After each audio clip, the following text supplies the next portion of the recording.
with it. Excited to see how it does here. It's kind of become more of a comfort pick where it's a lower usage restricted pairing, but we've seen some really high highs for it. Just won the last big online fan tournament, so definitely can still work at this point in the format. All right, and here we go right away into turn 1 of our game 1 of this first round of day 2 Swiss. Both the Zamazenta and Zacian on the field, so both the sword and the shield restricted out on the field alongside Miraidon boosting the Iron Hands on Chris's side. Iron Hand going to be threatening a fake out into either of these Pokemon. Miraidon, as we mentioned before, holding that Choice Scarf item, so a little bit vulnerable here. Not just going to easily be able to Volt Switch out, which may force a switch here. Don't want to take a lot of damage. And then keep in mind, we were talking about the this restricted duo of the 2 Sword and Shield legendary Pokemon on either side of the field. Unlike last generation, they're going to lose those boosts if they switch out here, so some incentive to stay on the battlefield. Well, no incentive for Miraidon to stay out on the battlefield and tank a fake out and potentially a play rough from that Zacian. Volcarona, such an easy switch in here, activates the Electric Seed, gets that defense boost, and is threatening Flame Body burns onto any Pokemon that dares target what was Miraidon. Christopher, though, obviously knows that Miraidon's not going to stay in and instead just fake outs the Zamazenta and gets a free Swords Dance on Zacian, now at +3 attack. Yeah, it's a little tough normally for Zacian to burn through its cousin on the other side of the field there with how high Zamazenta's defense is, but this has become a very scary Pokemon very quickly, and an excellent read by Christopher, right? Understanding what he's threatening, that Eric is probably not going to want to risk his Miraidon so early in the first game of the first set of the day, and takes advantage of that switch wonderfully. Yeah, that's an incredible play there from Christopher, being able to negate some of that Electric Seed boost on the Volcarona. Still able to resist both of the attacks from the Zacian, but will be able to tank them a little bit easier here. Just going for the Fairy Terastallization on Zacian, removing the Fire-type weakness from that Pokemon, as Eric will go ahead and protect Zamazenta. Feeling a little bit scared in front of both the Zacian and the Iron Hands, but here comes the play rough with +3. Volcarona still able to survive it and gets the burn. The Flame Body will have the base power of all of Zacian's attacks as Volcarona goes for a Quiver Dance here to boost its special defense, speed, and special attack and make it so threatening if it's able to start getting off some attacks and recovering some health with that Giga Drain, as Christopher just blows that low kick into the Protect on Zamazenta's side. Huge burn there. Yeah, that winds up being a huge turn for Eric, where kind of trying to perhaps trade free boost there, hoping that there would be more targeting to the Zamazenta. But we see the power of the Electric Seed there for the Volcarona, which otherwise would be at critically low health. And then, that burn on Zacian gets Volcarona to the point where maybe it could survive another play rough. Also, committing the Terastallization early, I think, could be very important in this matchup. We were talking about a potential matchup between the Volcarona and the Kyogre. Now, Kyogre not going to have that option of Terastallizing later in the match, although Volcarona's got some problems on its hands right in front of it, where double target would still knock it out here if it wasn't able to heal a great deal of health on its own, though it looks like that's the direction we might be heading. Yeah, the early Terastallization makes me wonder if Kyogre is even in the back. Oh, and we might be seeing why there's both terrains on this team here. Some interesting synergy between these Pokemon. Really going to switch us here to the grassy terrain, and hey, it might be anti-synergy for the Miraidon, but Volcarona's going to love it. Yeah, Volcarona will love the grassy terrain, recovery, the Fiery Dance, getting some damage off as well into the Zacian with just the one boost, deals good damage, gets the second special attack boost as well. Here comes that play rough again from the Zacian, targeting down what was the Zamazenta, hits the Rillaboom, and you can see exactly how important it was for that Volcarona to get the Electric Seed boost, because that is some good damage even through a burn. Yeah, wow, that is a ton of damage there. I knew it was still going to hurt, but still picks up that knockout fairly easily on the Rillaboom. The damage on the Zacian, potentially a little bit more relevant here, though, as well, where we do wind up in this awkward situation where Zamazenta kind of has to come out, since poor Rillaboom was just utterly decimated there. But Miraidon entering the battlefield again would turn that terrain off. I think you would love, if you were Christopher, to try to get a Terastallization and a Giga Drain off at some point before you change the terrain back in order to both do more damage and get more healing there, where the Volcarona now has boosted defense, boosted special defense, but with HP so low, and that's actually still at 3 levels of increased attack, have to be a little careful how you actually activate it. And then also keep in mind, Zamazenta did leave the battlefield, so no longer has its boosted defense to try to endure these physical attacks. Yeah, and that is why Eric is considering going for the Terastallization on the Zamazenta instead of the Volcarona, because that Iron Hands with the ability to low kick that Zamazenta could deal really huge damage with no defense boost. So here is the Terastallization here. The Zamazenta, now a pure water type Pokemon, will not be weak to any low kicks from the Iron Hands, but is going to be weak to a Wild Charge.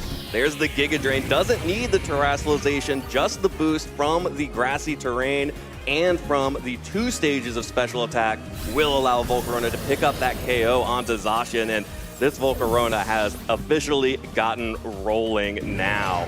The Iron Hands is going to need to make something happen to keep it under control as it gets body pressed by the Zamazenta. It just keeps going for the low kicks into the other slot. But Volcarona happily at well above 50% health now, still getting the recovery from the grassy terrain, and easily able to threaten big damage on the Kyogre in the back. Now, the Roaring Moon is the other Pokemon that can hit the Volcarona for super effective damage with that Acrobatics, however. That's why Christopher has brought that Pokemon out. Yeah, I was just about to say that with that Quiver Dance, Volcarona now likely be the quickest Pokemon in the field, but Roaring Moon's going to get its own speed boost as it comes into the battle here. Typically always what that booster energy is going to boost for it, and then yeah, that enables it to use Acrobatics by removing the held item. Still super effective, and Volcarona not going to be able to Terastallize its way around that one, where both with its base typing and as a grass type, if it were able to Terastallize, still going to be weak to Acrobatics here, so potentially tough spot. Oh, but the Electric Seed is so strong on Volcarona, able to survive the Acrobatics and get another Quiver Dance off. That is going to mean that Volcarona is going to be faster than the Roaring Moon for the next turn, and the Body Press fires right back into Roaring Moon to pick up that KO. One hit takes out that Pokemon, and it's all up to this Iron Hands to make something happen. If it double targeted the Volcarona, maybe it will take it out, but it was the Zamazenta that still has 1 hit point. Christopher just can't make anything happen. Both Pokemon deep in the red health on Eric's side, but they both survive. Oh, the game just hates Christopher here, where it seems like nothing goes right, but it's Chien-Pao is the final Pokemon, not the Kyogre. That will be interesting here with both these Pokemon solo at HP. If it can catch one of them with a Sucker Punch, likely to pick up a knockout. Otherwise, would have been I guess still a pretty good Quiver Dance for the Volcarona there, where it will be naturally the quickest Pokemon, but yeah, some certain restrictions going to apply here for actually taking advantage of that speed boost. And then 1 hit point of the Zamazenta. These Pokemon perhaps trained just right. We've seen a little more of a defensive strategy for the way these Pokemon have been trained throughout the course of this weekend so far, and yeah, it's a very different turn if these Pokemon are just a little bit more offensively oriented. Yeah, but I think this Chien-Pao is still in a really good position here because Volcarona and Zamazenta are both so low. Volcarona has to protect here, so opens up an opportunity for Christopher to get the targeting right. Eric won't allow that though, so going to get both protects off on both Pokemon here as Chien-Pao goes for the Ice Spinner. Thanks to the Protect, the terrain will stay up to continue healing as Wild Charge will also blow into a Protect here. So here we are in a situation where you have full health Scarf Miraidon in the back. Volcarona with that extra turn of recovery with the Electric Seed may survive a Sucker Punch. Yeah, I mean, it's going to be really close, right? Some fun of this turn as well, that now both Pokemon have blown their Protect, so you feel relatively safe Sucker Punching into them, but both of them do also know other moves they could use here. Wide Guard on Zamazenta's case would simply be used to not be using an attacking move, not going to be any like actual positive value, but you know, if you're going really crazy, I guess you could try to go for a Quiver Dance just to dodge Sucker Punch. But unlike the last turn, I think, you know, maybe it would be good to try to confirm the knockout with Iron Hands this time rather than risk leaving the Volcarona, who, at least for now, seems like the preeminent threat remaining on Eric's side of the field. Yeah, but the Iron Hands is also incredibly important here because the Miraidon in the back does not have access to Dazzling Gleam, which means that it'll be very... Oh, the Sucker Punch does not connect, correctly calls the Protect on Eric's side as the Body Press now activates the Focus Sash on Chien-Pao. That Pokemon is now down to 1 hit point as the low kick finally finishes off the Zamazenta. So Eric gets another free turn from that Volcarona to heal up on this terrain. So as we have to see on these stream matches, great move by Christopher not to do what I suggested there, splitting targets there. Volcarona gets the double Protect, but it doesn't actually matter. It actually is kind of counter-effective because it wouldn't have gotten hit anyway, would have rather it failed. now extremely unlikely to succeed a third Protect if it opts to go for it. So we'll probably find out here if that Sucker Punch is going to be enough. But Iron Hands, yeah, as you mentioned, very critical here is at least an attempt to try to, air quotes, wall this Miraidon. We've spoken over the course of the weekend that Dazzling Gleam, often considered Miraidon's best move, notably missing here in what otherwise would be an excellent situation to lock into it. And also being that it is the Choice Scarf Miraidon instead of the Choice Specs Miraidon, even this Draco Meteor that is the option that Miraidon has to damage the Iron Hands will not be as powerful, and there is a good chance, depending on how this Iron Hands is trained, that it can tank a couple of those in a row. But Qian Pao's not going on the offensive here, will just protect itself on this turn, and Volcarona targets down the Iron Hands. Christopher, thinking that the Qian Pao is the biggest threat here, protects that Pokemon as Eric just double targets and connects with the Meteor. Iron Hands goes down, and Qian Pao, very strong Pokemon, can only hit one at a time, and either of these will easily knock that Pokemon out so long as the Draco Meteor hits. Yeah, at this point, I guess on, Christopher, sorry, I feel that you're hoping for yeah, we're not even going to find out. Okay, so yeah, easy run for just a game-winning read by Christopher there. Absolutely. Really well done to figure out the right way to play that one. But Eric, excuse me. Gosh.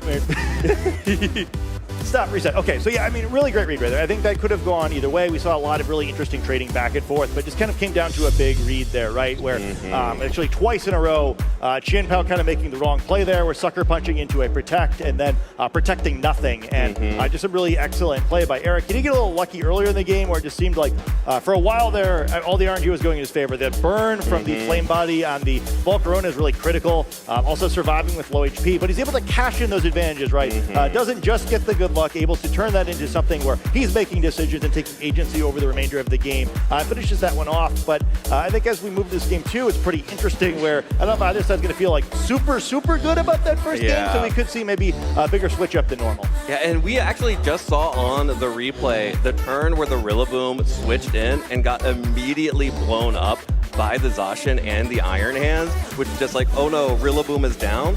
But Rillaboom set grassy terrain and then got the full 5 turns of grassy terrain next to Volcarona, which healed it up so much over the course of that game. So even just that one, what looked like a sacrifice of the Rillaboom, like, oh, Rillaboom's not doing anything, had a huge impact on that game for Eric.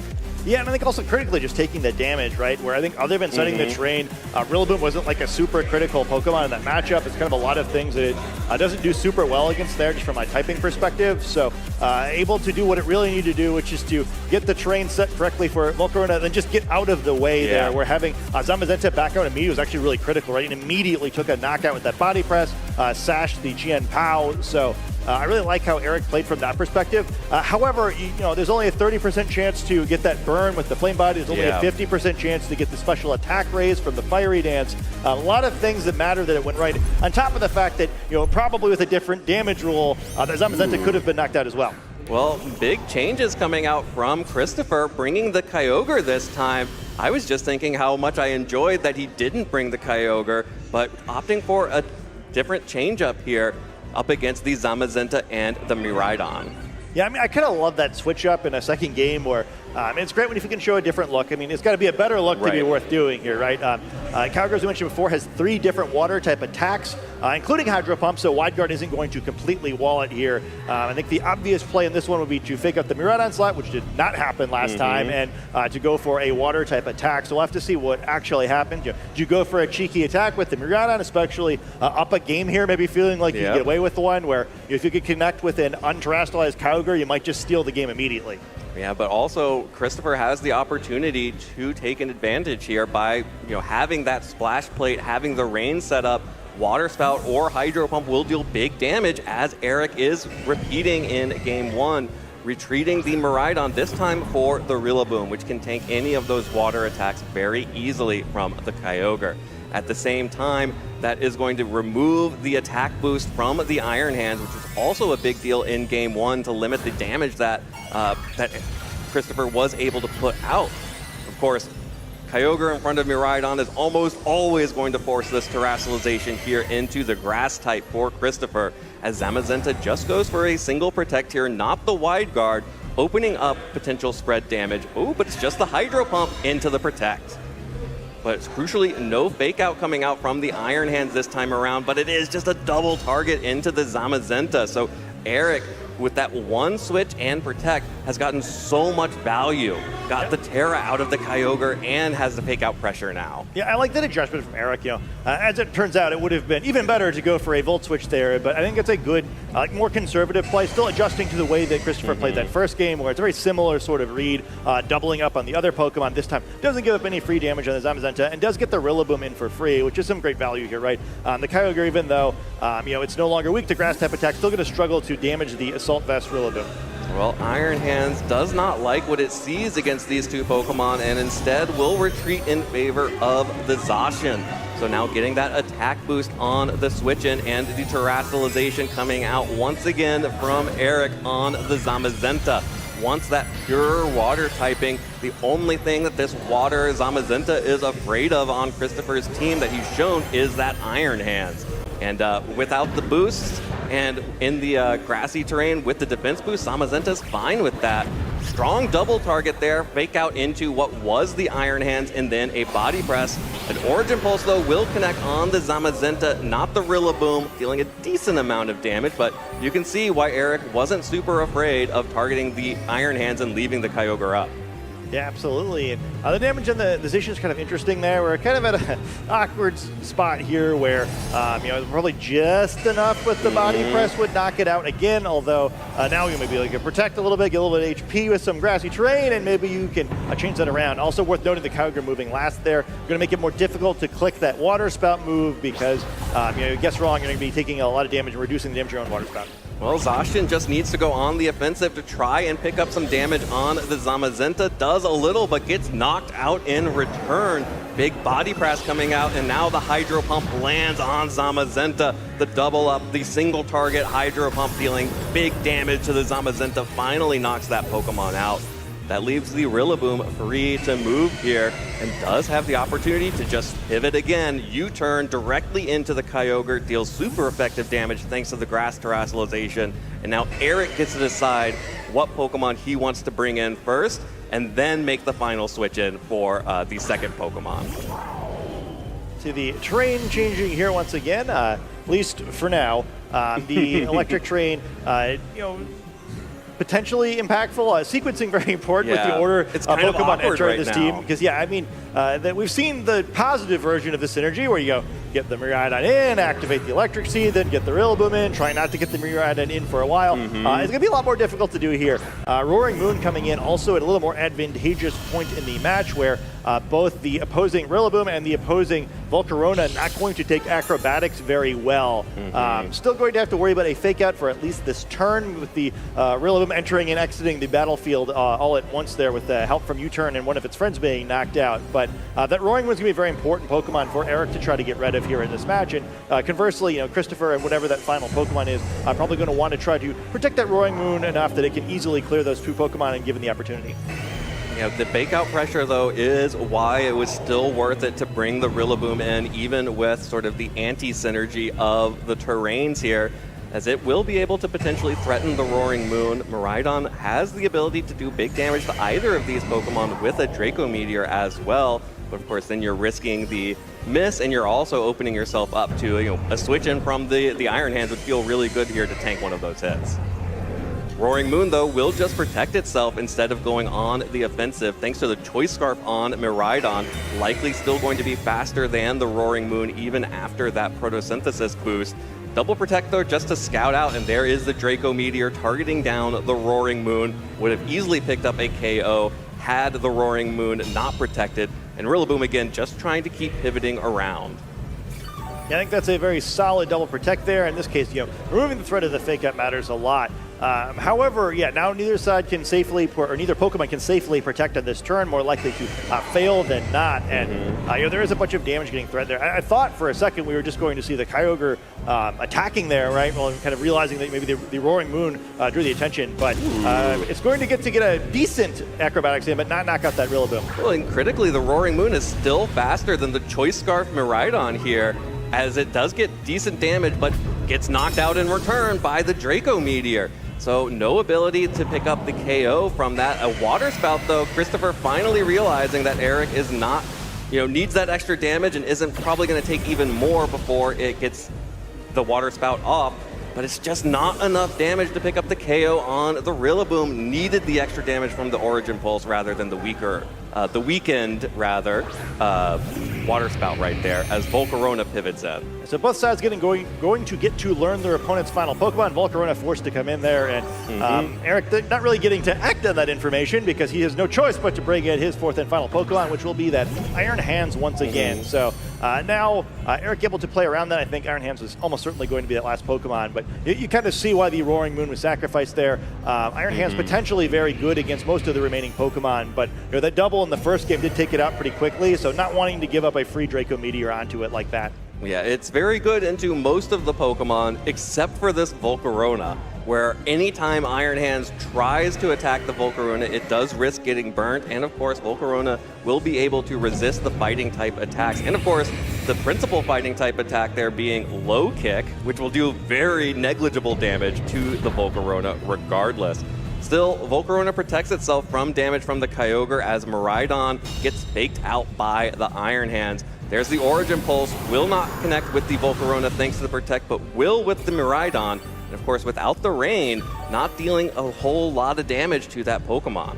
Yeah, whittling it down. Worth noting, that Rillaboom is still very low HP. Actually, would have been knocked out if the Origin Pulse had hit it earlier in the game, which could be pretty critical here. And Eric said you're still hoping to cycle your Pokemon in such a way that you can get Miraidon back out and activate that Electric Seed, which could be very important for that Iron Hands matchup. But awkward, right? You had to protect the previous turn with the Volcarona, so it's going to be vulnerable here.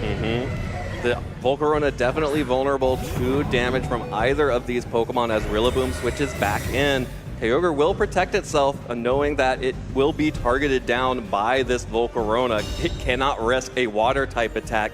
It can risk an Electric-type attack coming out from the Iron Hands, but instead it will just be the Low Kick as Christopher tried to pick up the KO on Miraidon before it could switch out and activate the Electric Seed.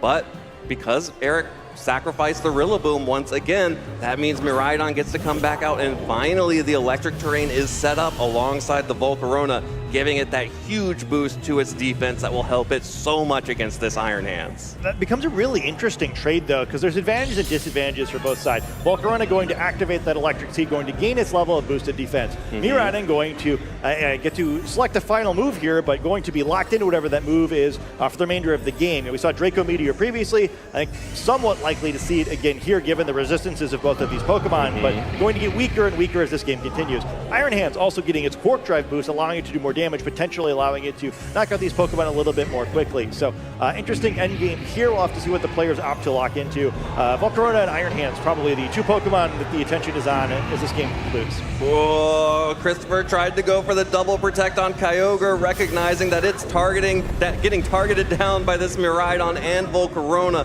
Does not get it, and the Draco Meteor will connect and pick up that KO. Kyogre is now down, and it means that Volcarona gets a free swing at this Iron Hands with the Fiery Dance. Like you mentioned, it is not a guaranteed special attack boost, and to get through the Assault Vest, it will need more of those as Iron Hands finally takes out the Miraidon, and now one-on-one, Iron Hands versus Volcarona. Who wins? Yeah, immediately getting that boost is a big deal, though. Much better getting it the first turn than the second. Now all future attacks will do a little bit more damage, going to protect here. The Electric Train helped Volcarona for a single turn to activate its item, but it wants that to go away as quickly as it can. Now it's just helping this Iron Hands, which both has the Quark Drive boost and is taking advantage of the boosted electric type damage as a grounded Pokemon using electric type attack. So, on Christopher, or at Eric's side of the field rather, trying to get rid of this as quickly as possible. They're going to Fiery Dance once more, see if he can get a further boost to the special attack. Yeah, you can see the big importance of those special attack boosts. With that next boost, that should be enough to KO the Iron Hands regardless of recoil damage. Even without the boost, likely that recoil put it into Fiery Dance range to begin with. But this means that the Iron Hands dealt so much damage to that Pokemon. If it had just been able to target it down earlier, it would not be in this situation where it was being knocked out and giving Eric Rios the win, 2-0 in our first round today. Yeah, perhaps Volcarona was inspired by the King of Mardi Gras yesterday, dancing all over that match, able to finish it out there. Volcarona stepping. Yeah, really exciting match. close both ways, right? Easy to imagine how both those games could have gone the other way, but Eric able to find just enough advantage in both those matches, really showing the power of that Volcarona in this matchup. Yeah, incredible play there from Eric.